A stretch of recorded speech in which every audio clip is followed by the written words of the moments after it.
Hello and welcome to 605 Speaks, which sounds so dramatic.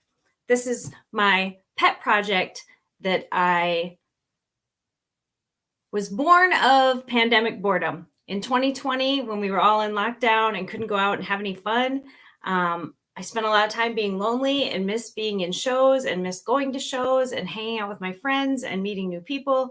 And I thought, how am I going to stay connected during this time of isolation? So I started this project, 605 Speaks. And my goal continues to be that I want to reach out to people from all 66 counties of South Dakota and just talk to them about what is life like where you live. I have not been to every county in South Dakota, so I feel like I'm a tourist in my own state when I talk to people about things like what's your favorite local place to eat, place to hang out, things that the regulars and the locals know that the tourists never find. So I'm getting more and more well-versed in my home state. I decided to revive the project. We are halfway through 2022, and I feel like I only got a little taste of our whole state during the first series. So now I'm revisiting it and talking again with some people I've talked to before and hopefully meeting more people, new people. But today I'm excited to revise and revisit and refresh the project by talking to someone I talk to a lot. This is my good friend, Shawn. He lives in West River, South Dakota, and I consider him a combo of Meade Pennington County. So we're about as polar opposite as far across the state as two people can be, live very different lives, even though we're both South Dakota lifelong residents. So I'm excited to bring him onto the camera with me. Hey. Hello, Shawn. Hi. Hi. How are you today? Well, you're getting the accidental gardener, Shawn, this evening. I am successfully killing vegetables in my backyard. There we go. Yeah. There we go. We just had East River. We had a derecho and tornadoes and flooding and thunderstorms. Meanwhile, on your side of the state, through the first half of the year, you guys have had blizzards well into when we consider it summer. Tornadoes where tornadoes usually don't go. Right. And fire. And more fire. And then hail. Yeah. Fires in different places. And hail. Yeah. Hail on the same day as fires. I mean, you got to put it out somehow. Right. Yeah. You've had to do that. Today is not as bad here in Sioux Falls as it has been. It's pretty warm, but it's muggy and warm, but it's not as bad. So good. Well, as I introduced you, I consider you a combination of Pennington and Meade County.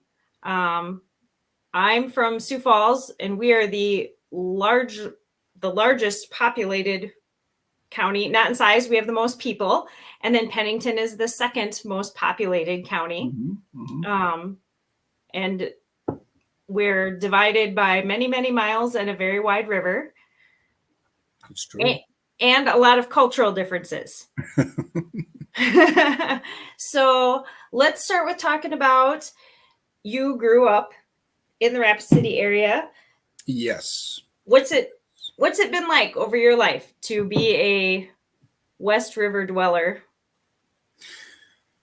West River dweller. Well, I guess it's, the funny thing about West River, East River is that it's actually a real thing. Out here, I mean, there's plenty of countrified, local, small towny stuff on both sides, but the difference is, on the eastern side, it's farms versus farm ranch settings, and out here it's great big ranches. My family comes from, my mother's side comes from ranch country in eastern Meade County, White Owl to be exact, which is a bustling metropolis of roughly 3, might be 6. And you're related to at least. Well, I was related to the town mayor. He passed a while back. That's my uncle David, unofficial town mayor and spokesperson. And yeah. And then my father's side is Silver City, which is another great big town right up at the top of Pactola Lake. It's a mining community. Was a mining community when they had silver mines up in the area. Shockingly, it was named Silver City. Pretty clever. Had railroad lines that ran up through there, servicing these other huge towns like Mystic and Rochford, and a place called Canyon City, which is not a town but a place. Wonderful place to be camping. Is it in an actual canyon? Yeah, well, it's right along the basin for Rapid Creek, and just a gorgeous walk through up there. I used to, when I was young, we'd drive trucks all the way up that creek. You could do river, do the creek crossings. They've closed that all off now, so it's a natural area. It's part of the Deerfield Trail system, but it's a great place to hang out. Yeah, no, it's good. And you have not just grown up and lived your whole, like I have lived my whole life in South Dakota. I have not strayed far from the falls of the Big Sioux River. But you strayed a little bit. I strayed broadly and completely. Yeah. When I left, I went to school in Vermilion and finished up there, and then went to Kenya. So that Kenya, as in East Africa, as in right on the equator. So, I figured if I'm going to leave the state, I may as well just really leave the state. So yeah. that was the idea. I was a Peace Corps volunteer in Kenya for a couple of years, right up on the Kenya-Ugandan border, near Lake Victoria, for those geographic aficionados in your circle. Mm-hmm. Actually had a little sailboat on Lake Victoria. Oh, wow. It was, and when I mean little, it was roughly twice the size of a bathtub, and weighed about as much. It was we myself and another volunteer, we put it back together with fiberglass, glue, and good intentions. But you survived. And a lot of Kenyan beer. Yeah, we almost didn't. I mean, at one point we ran over a hippo, which was super entertaining. I mean, not for the hippo, but it was only entertaining after the fact, as you might imagine, because the hippo literally could have bit that boat right in half. It was, You would think being travels with Shawn. Really, I'm a safe person to travel with, I promise. You would think, being someone who grew up in West River, South Dakota, where we have buffalo, and you yourself regularly say, do not pet the fluffy cows. You'd think you would have seen the hippo and been like, I shouldn't get involved in that. Well, the problem with hippos is they submerge. They can hold their breath like ever. So they eat plants down on the bottom. And so this thing submerged right up behind the boat. So yeah, the hippo just came out of nowhere. Yeah, literally just came up. There's a hippo. It's like, holy, yeah. So that was a good story to talk about back at the marina. What are some things that, like I said, I feel like a tourist in my home state a lot of times. I love roadside attractions. I pull over for every concrete dinosaur. I grew up with a family that camped in the hills a lot. Lake Pactola was a favorite spot. I remember when Bedrock City was a real thing. Mm-hmm. So I love things like that. What is an example of one of those tourist attractions besides Mount Rushmore? That's too easy. What is one of those attractions that you grew up aware of and knowing about and maybe hanging out at that's still there now, getting visitors? Sure. Well, so Wonderland Cave is one of the lesser known caves out here. And it's up Vinacher Canyon, which used to be a more dicey road back before they paved it. I have a fly flying around here, so he's like your cats, wants to be part of this. So yeah, Vinacher Canyon used to be. It was kind of a treacherous thing for the bikers who'd come through in Sturgis, which I suppose there's an attraction for you. I mean, I did graduate high school in Sturgis, so yeah. People think about the town of Sturgis. Right, the town of Sturgis actually is a town outside of the 2 weeks at the rallies there. It's shocking to most people, but it does exist. But yeah, so I mean, Fort Meade. Oh, I started to talk about Wonderland Cave up Van Ocker Canyon. It's a cool cave. It's kind of one of those. It's one of those privately owned ones, so it's not as big and as impressive as say Wind Cave National Park and all of that. But it's a fun little cave and an easy walk for the most part down in and get the whole cave experience. And I had a friend from high school who worked up there, so I'd go up there fairly often to listen to him lie to the tourists, and that was always entertaining. There we go. Yeah. There's no ghost in Wonderland Cave that we know of. Now that we're aware of. I know. Now I'm going to have to go look. I'm kind of a ghost hunter. Yeah, I'm going to go check it out. Yeah. But we didn't always count the tourists, when we made it back out. So could be a lost tourist. When you look at come to South Dakota, it's safe, I promise. Come to South Dakota. When you look at the vision of South Dakota from like a national or international or beyond the Midwest region, I think that people think of Mount Rushmore, Laura Ingalls Wilder, which is my side of the state. People think of the Little House on the Prairie, right? Things like that. I feel like this is a vastly beautiful state in every corner to corner. We're very, very lucky with that.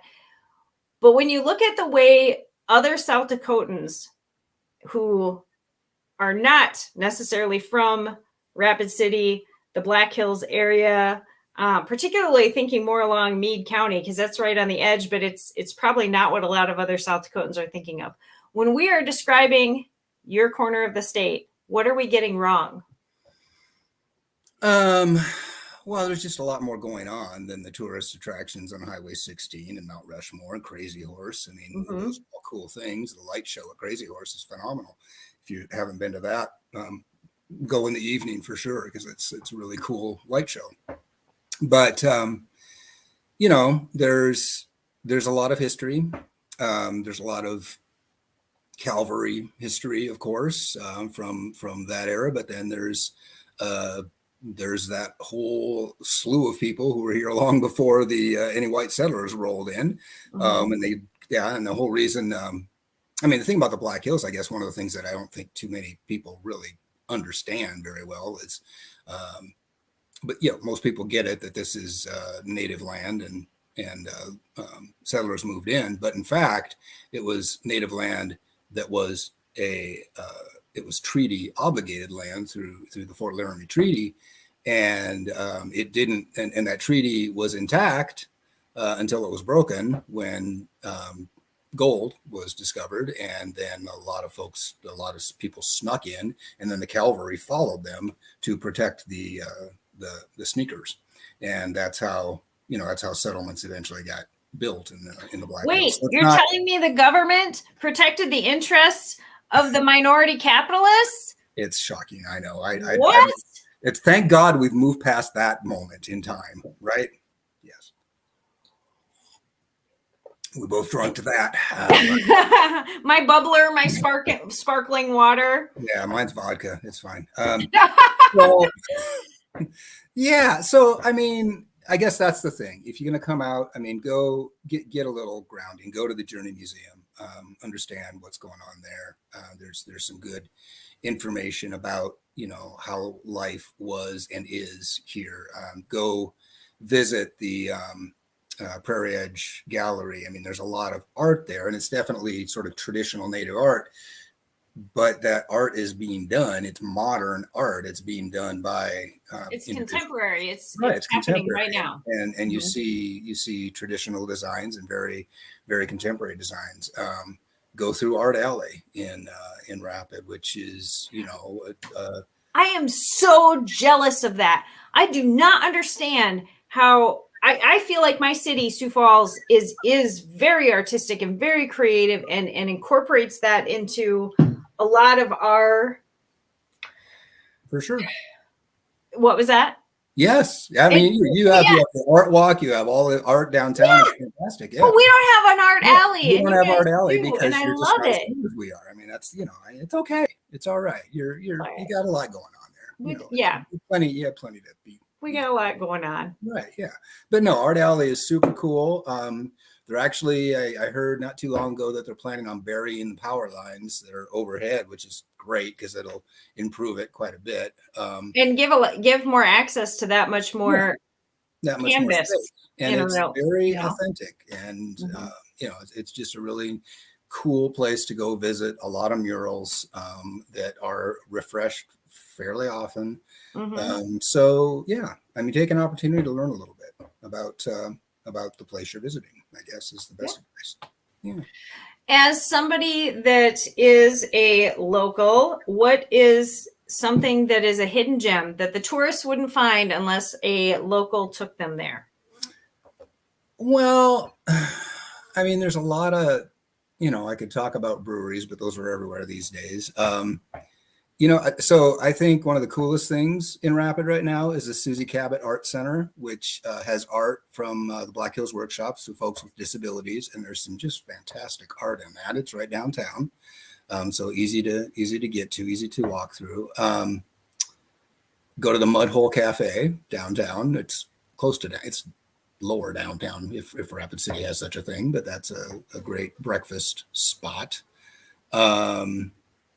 There's some walks. There's like Skyline Drive has a nature trail that I don't think a lot of people are aware of. You can climb M Hill, which you can figure out which that one is. It's got the big M on it. Yeah. And get a view of the Rapid area. I mean, there's kind of both Skyline Drive and that have just great views of the whole Rapid City area and kind of the basin that it's in and all the Black Hills behind it. So that's very cool. I don't know. I was thinking, we've got a lot of little art shops that are just houses converted to art shops. And I think maybe, I think Sioux Falls probably has some of those too, but they're really springing up around Rapid. So you just, when you drive by one, it's kind of cool to check them out. So, very cool. Yeah. Oh, one other thing that I had thought of yesterday, at the School of Mines, it is actually one of the better known schools of technology in the country. South Dakota School of Mines was the prominent place for mining when the Homestake Gold Mine was open in Leade, which that's a whole nother story. But they have this thing in the Surbeck Center, in the Student Center, for esports. And it is a great like video games, like electronic sports. Yeah, the very but the super high tech, big spendy money arcade system games at the Surbeck Center in Rapid City. And I thought, well, that's just crazy. So I mean, if people are looking for something for those surly teenagers, of which I was never one, that would be potentially a place to stop and check out. Well, that's pretty neat. Yeah. What is the media access like where you are? Are there local papers? Is there still print journalism? Is there local network news? Other than going to the internet or social media, what are the sources for people to get local, regional, national news? Sure. Yeah. Well, there's two primary news groups, Black Hills Fox / KOTA Fox system, and which they have two different stations built into the one network, and then KEVN, which is the other one. So I end up on these morning shows for my work on a fairly regular basis. So, those are good. And people just have their preferences with which weather people and which news people they want to hang out with. So there's those. The Journal, the Rapid City Journal, is still an active paper. It's struggling like every print paper in the country. But it's still active. It's just smaller, a lot smaller than it was back in the day. Yeah, those are kind of the primaries. What about and we've done this before. I talked to you in 2020 when we did this. So I'm kind of just pinging my questions off historical questions. What about major medical centers? If you had a medical crisis, or if you just had a bad cough and cold, what are your options for healthcare? Well, close to where you are? it's not Sanford. We, we have, actually, we do have some Sanford stuff in town here, but the Monument Health system, we used to be Regional Health, and that's the Monument Health is the primary hospital and care system in Rapid. And then there's also Rapid City Medical Center, and that has kind of a network of places. And then there's a few affiliated urgent care places all over the place. So yeah, there's So lots of health access. one major one major hospital where, like, if you were in I don't know, if I'm trying to think of some of the other small towns out there that are in that circle. If you were in Deadwood, if you were in Leade, if you were in one of those small towns, they might have their own small hospital, but Monument is where they would go to if that hospital couldn't handle what was happening. Well, actually, they are Monument clinics in a lot of those places. So like Hot Springs, Leade, Deadwood, Sturgis. I'm not sure about Belfouche, but they all have Monument hospitals, so they're hospital / clinic. Spearfish is a pretty good sized one. Okay. Fairly large town, but the rest of them are more clinic sized. So yeah. Yep. So pretty good span of healthcare in that little circle area there. Yep. What is amenities like in the Rapid City area? Do you have a lot of grocery stores? Like, one of the buzzwords in Sioux Falls right now is we're getting big enough where we have a lot of things, but now we're starting to see food deserts. Like, the grocery store, the old ones are going away and not being replaced, and the new ones are in different parts of town. But like Sioux Falls, we've got 4 or 5 Walmarts now, things like that. What are the resources and amenities for just, I need a box of cereal, a bag of diapers? Well, I mean, there's the dollar places all over the place for the, smaller items and all that. And there's grocery stores fairly distributed, but there are some areas in town where they're just actually pretty poor access to a grocery store. I mean, Lakota Homes is a community. It's actually, I live out of town, but it's on my way, kind of just on the edge of the northern side of Rapid City. And there's couple of miles at least. No, it's further than that. I mean, they closed down several grocery stores a few years back, and it really did mess up a lot of people's access. Prairie Market down on the corner of East, North, and Omaha was really the only grocery store that served that whole small and lower income neighborhoods, as well as all the folks that lived in the small motels on that area who were, living kind of on a month-to-month basis. And there's just no grocery access other than, your C stores, which don't have the most nutritious food typically. So yeah, I mean, we've got a couple of Walmarts as well. We've got grocery stores in various places, but if you don't have a car in Rapid, you're in trouble. I mean, you don't. Yeah, I don't find that. And I do not live in a walkable city. Sioux Falls, I don't consider a walkable city. Right. We're becoming more and more bicycle friendly, but our public transport needs work. Our bus system isn't the best. You're very, and in the winter, I mean, yeah. If you see somebody walking and you don't offer to help them, you're not from here.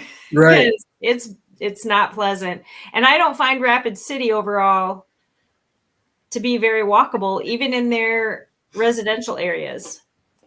You can't just walk to the corner store. There isn't a corner store. Well, and there are some places that are better, but right. I mean, you got, it really isn't set up to be a walking place. And that's kind of really the fundamental issue, especially for parts of the town where you do have lower income families.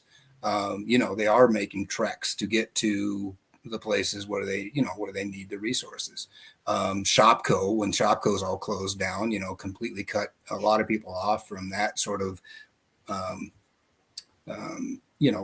access to a variety of household goods. Right. Clothes, groceries, pharmacy. Right. So if they lived in that area and they had access to Shopco, great. If they don't, then they're walking 1.5 miles to get over to the Walmart. from the neighborhood that's near the Shopco. So that's not super conducive. And yeah, as far as like clothes or household goods, I mean, the dollar stores don't fit that bill. They don't really fit that need at all. So let's talk about something positive and random. Give me, I'm going to fly off the camera because of this fly and turn on my fan, and that might help. Hang on. Okay. That'll give me a chance to come up with something random.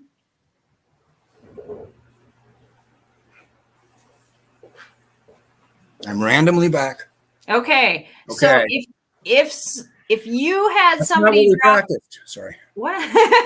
If you had somebody drop off a 7-year-old, an 11-year-old, and a 14-year-old, male or female, at your house for the weekend and said, watch my kids and entertain them, what would you do with them? Where would you take them? Where would you go? What would you say? From my littlest to my middlest, what would you go do? And they only left you with $25. Okay. We grab kayaks, hop in the truck, and go hang out up at Horse Thief Lake and hunt turtles. That was really good. I didn't prep you for that. I've never asked that question. No, well, I mean, that's what kids enjoy. I know from experience. Your kids are grown, so yeah. You can fish there. You can swim there. You can hunt turtles. You can watch people jump off of rocks. It's right up behind Mount Rushmore. It's a terrific lake.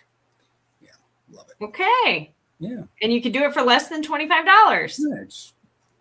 Yeah. Buy some snacks. Well, actually, and no. Sunscreen. Yeah, I didn't even afford the gas to get up there for $25. Well, yeah. Whatever. I would let go of the money and just get the kids up there. And then on the way back, of course, you go through Hill City and spend at least $25 at the ice cream store. In Hill City? In Hill City. Okay. Let's talk about what you do professionally. We've already discussed this. I don't always talk with people about their professional or their work lives, but basically your work history crosses over with this project and with South Dakota and the people of South Dakota. But tell us what you do, who you represent right now. And it's very new for you to be with this organization. I thought we covered this already. Kayak turtle hunting. Kayak turtle hunting. Okay. That's a different nonprofit.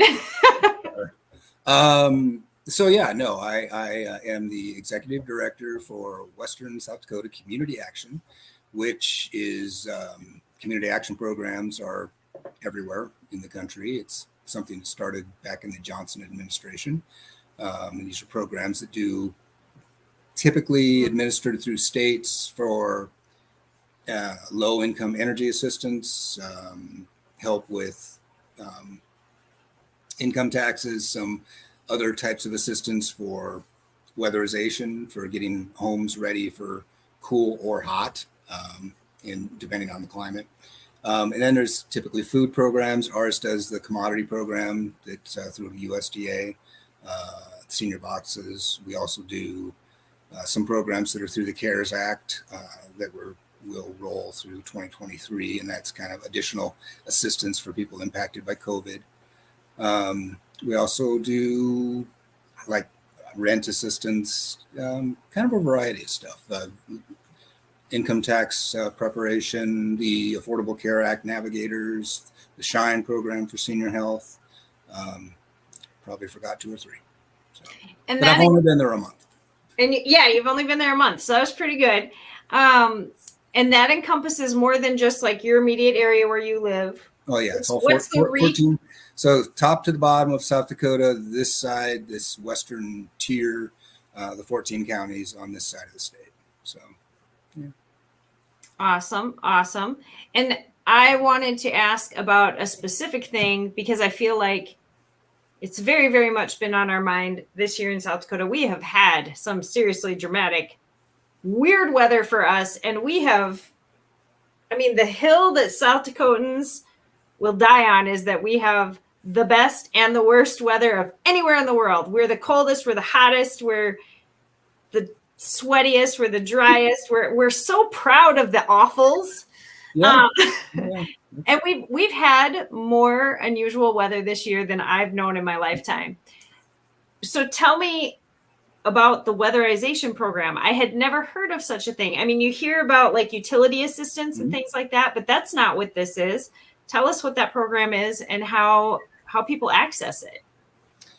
So, oh, speaking of rain, nice. My sprinkler's still running, so my lawn's going to get super wet. The weatherization program is just what it sounds like, to weatherize a home. So we go in, we do an audit, and that's a technical audit. So where's the air flowing? What is the differential between cold air, warm air? How's the venting system work? Does the venting system work? Our guys did an audit a couple of days ago, and they found the water heater in a place where they didn't expect it to be, and it was not vented, and it was a gas water heater. And they said, it's just really very lucky that this trailer was so venty, or what do you say, leaky air, Right, and right. that so it didn't kill the people that lived there, because Oh, yeah, wow. it should have wiped them out. They actually had a carbon monoxide detector which did not go off. So yeah, very strange. But that's what we do. We go in and we check furnaces, check filter systems, check duct systems, check insulation. Very often, it's a lot of trailer houses, right? And trailer houses are not manufactured with particularly good insulation underneath. There's 3 pockets. So one of the things they do is they blow insulation into the belly of the trailer, and deal with windows, sealing things up, replacing sometimes, caulking systems. And we can do a lot of stuff based on a formula, up to a certain amount, including replacing furnaces up to a certain amount. The only catch is it's popular, and it's necessary, and there's not enough people, really. There's potentially enough money, but not enough Tradespeople people. employees. Yeah, yeah, yeah. So we have a waiting list, but um, we encourage people to apply all the time, and people that people on people that are seniors, people with disabilities, people with children in the household, get extra points based on those factors. So senior with disability with 3 grandkids, high ranking, right? And so that will more than likely be able to get to them in the inner season. So we're hiring a couple of people hopefully next week for that program, as well as I've got a total of 6 positions open right now. What if someone statewide like myself that's not there, but I hear about your program and I want to help, and so I want to donate. I mean, everybody thinks that charities or nonprofits are seeking out the big donors. If you don't have $500,000, don't even mess with it. But honestly, if everybody just gave $5, if they gave 1 Starbucks, we could actually do a lot more. What if somebody did just want to kick a few bucks your way and say, "Here's what I got"? Yeah. How could they reach out and make a donation? Yeah, and honestly, one of the things, and like I've said a few times, I've just started there. They have not really had a development program, an advancement program of that nature. Our program is funded through they're federal grants for the most part, that are administered through the state for the most part. But long story short, yeah, they can donate to us. We do have a mechanism to write a check or provide some funds in different manners. We are going to be updating all of that. We're updating our website, our Facebook, et cetera, et cetera. But yeah, people can go online to our website and check out our information and see how to donate to us, and look for it to be a little more obvious relatively soon, once we get a chance to upgrade some of those things. So I'm What do you actually, and if we get several of those $5, I'll buy new carpet. That's what I'm working on right now. That's what you start with. Well, Yeah. I've got, I do have those positions open for programs to expand services, but I literally am building office spaces right now for those positions. So some comfort measures for the people that are bringing comfort measures to people's homes. Well, yeah. I think think that's it fair. really comes down to, our building is old. Our program is, and we had a director that was in there for, from 1981 through 2017, I believe. So well, and what you've told me is one, it's a long-standing program. This didn't just sprout from between the slabs of slate out there, but also what you've told me about staff and whatnot. There's a lot of heart and dedication and commitment to it.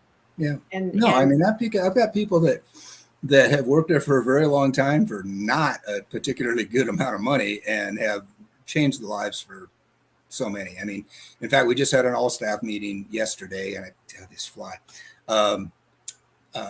I promise there's a fly. I'm not just sort of, and it's not a West River thing. We had an all-staff meeting yesterday, and I just asked some people to share, and we were just, some various stories. One of the stories was this homeless couple, disabled homeless couple that one of our folks was it took like a month and a half that she finally got him in a home. Another one was a woman who had been between jobs, had jobs between jobs, and we were able to get a car payment secured for her to get her car squared away so that was no longer the reason that she couldn't work. And, we're able to get her into the car. And I mean, there's just stories like that happen every day. That's awesome. Yeah. It's very cool. What, kind of rounding back to living and growing up and working in that area, what is something that when you hear people from outside of visitors or people that just know of it through cultural experience, what is something that people are getting right when they describe Rapid City area of South Dakota? Well, they're getting it right that it's a friendly place. It's there's people love to see people visiting. I mean, there's a lot of, grumbling among a certain population everywhere you go that since I don't get off my lawn, but right. It is hard to be a state where statewide our number one industry is tourism. It's hard to continually invite strangers to our home. But honestly, it's just fantastic. I mean, and one of the very cool things, about a lot of the programs out here, like in Keystone, Mount Rushmore, etc.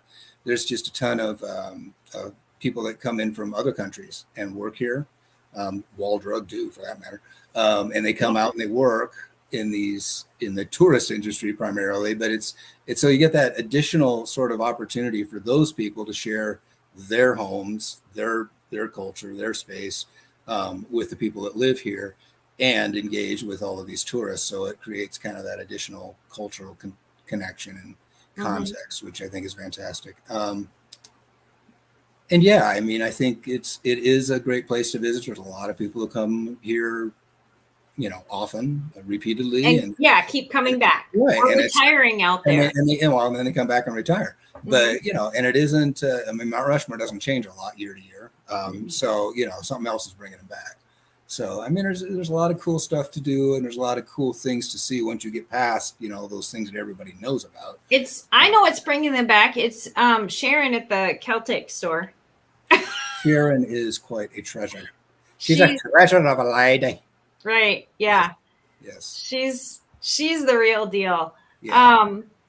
What about another question that I haven't asked is, for excluding the tourist industry for your area, what would be like the largest employer? Is there one large employer, or is there one large industry, or is it retail jobs, or who's providing the most work for the permanent residents? I should know the answer to that. I mean, I think the largest employer out here is the Monument Healthcare System. I'm pretty certain that's true. Black Hills Energy is massive. I mean, it's got a beautiful campus, and of course, they cover multi-state area, so that's a big employer in the area. You've got a lot of construction through the cement plant and large road construction firms that operate out of here. Retail, there's plenty of that going on. Agriculture is the other I mean, between tourism and agriculture, those are the number one industries in the state. And there's Mm-hmm. a whole bunch of people involved in lots of aspects of agriculture. We don't have a packing plant anymore. But you can still be a cowboy out there. You can still be a ride the range, rope and ride cowboy out there as a full-time job. No, absolutely. There's that's what I mean. The other alternative for the those children you were going to drop off was to take them out to a ranch, but But you decided to go with turtle hunting. I just decided to, I didn't want to go dark right away. Right. In case they were kids from the city, you got to start with small. We're going to wrangle some turtles. It's a whole city slickers thing. We'll wrangle a few turtles, then we can move up from there. Yeah. And then rattlesnake roundup is next week. Have you ever in your life encountered a rattlesnake? Yes, several times. Have you ever encountered a mountain lion or seen evidence of one like near somewhere you were living as a home? I bet when you were a kid where you were, because that's more deeper into the forest area. When I was a kid, and this is before we even, it was back in the Stone Age, and people didn't. I know. I told you, Bedrock City. I remember. Right. Yeah. Exactly. So, and mountain lions, they thought there wasn't a whole lot of them left in the Black Hills, but in fact, they were just hanging out. So yeah, they're around. I've seen more bobcats. I've seen sign of mountain lions, but I've seen bobcats a bunch of different times, and of course, coyotes all over the place. Have you ever seen a bear? Just a random bear? Not out here, not personally. No. But now people are catching them on their Ring cameras, which I love because people out here East River have been saying for years there are mountain lions passing through the town of Brandon and the town of Hartford for years, and no one would believe these people. And the advent of Ring cameras, it's like, that's a mountain lion in my hot tub. Yeah, but we had a much cooler thing. We had yaks in. Yes, but they found where the yaks came from, right? The yaks got home. They were in fact not wild yaks. They were somebody's domestic yaks that showed up in somebody's Ring camera, which was trying to deliver a pizza apparently. So it happens. Well, times are tough. You got to put the kids to work and the yaks. That's true. We're all hard workers out here. So as we wrap up, what do you think I forgot to ask you about being a Meade or Pennington County resident? Well, let's see.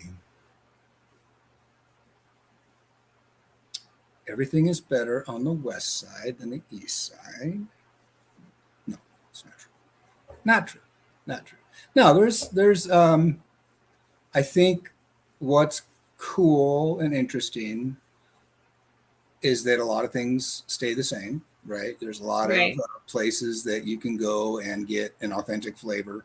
You can go to Rochford, South Dakota, and visit the world's smallest mall, and you can go to Pringle, South Dakota, and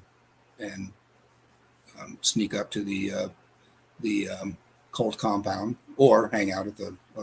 That's for sale, isn't it? Where the compound used to be? Yeah, something like that. My half birthday is coming up. Viewers, my half birthday is coming up. Yes. And I will give you my Venmo. And if you want to help me buy. In Pringle.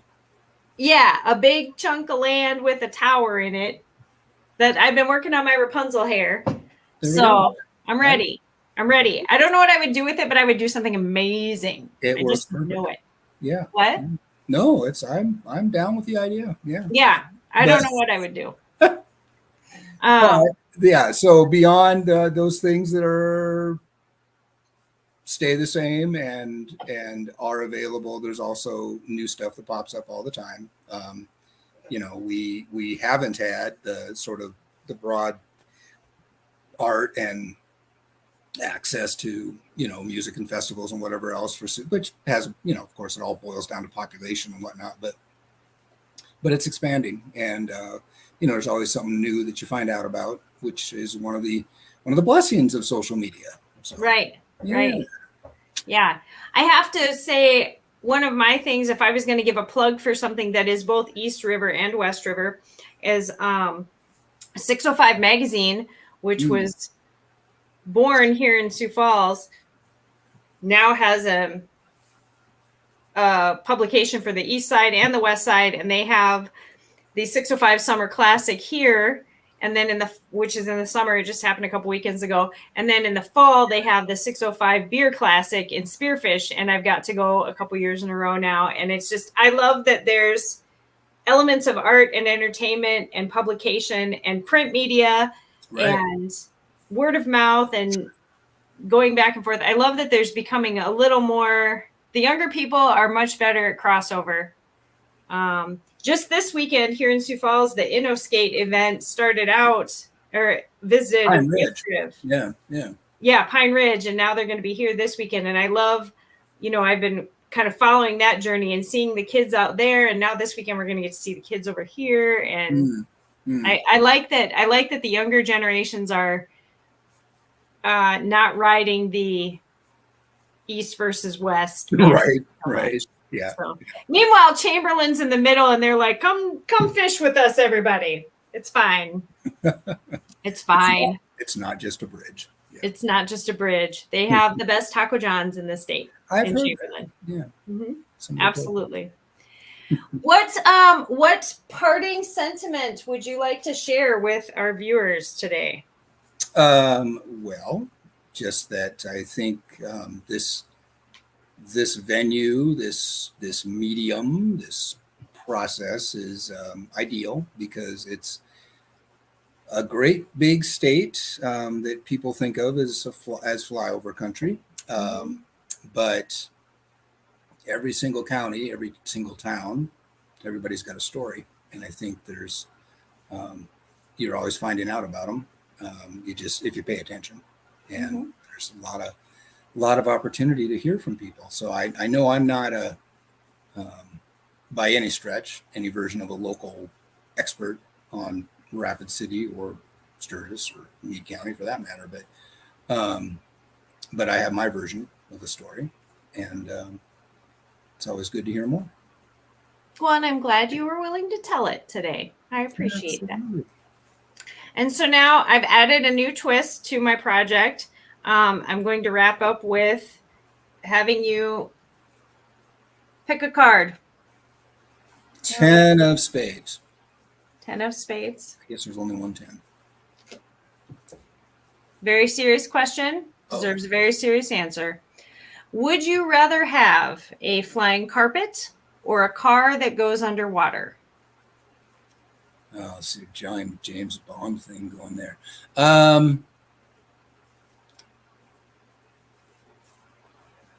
Well, I think probably the flying carpet. It's got a little more access. You can go more places. You can see more things. The underwater car would be cool, but I'm more interested in getting to farther places than I am in a underwater exploring, probably. So, good answer. Well, thanks. Good answer. And you've already it ended up accidentally being a nice callback that if you raise enough funds, you want to buy carpet. Ooh, there we go. So there we go. I was thinking about snorkeling in Rapid Creek as a child when we were talking about underwater car. I was like, yeah, that'd be cool. But no, I know what it looks like in Rapid Creek. I don't need the underwater car. There we go. All right. Well, thank you so much, Shawn. I'm going to wrap it up and say goodnight. Goodbye, West River. Good night. Oh, well, that was a fun little chat. Truth be told, I've been at West River enough to know I have favorite things and favorite places. One of the things he mentioned was the Journey Museum.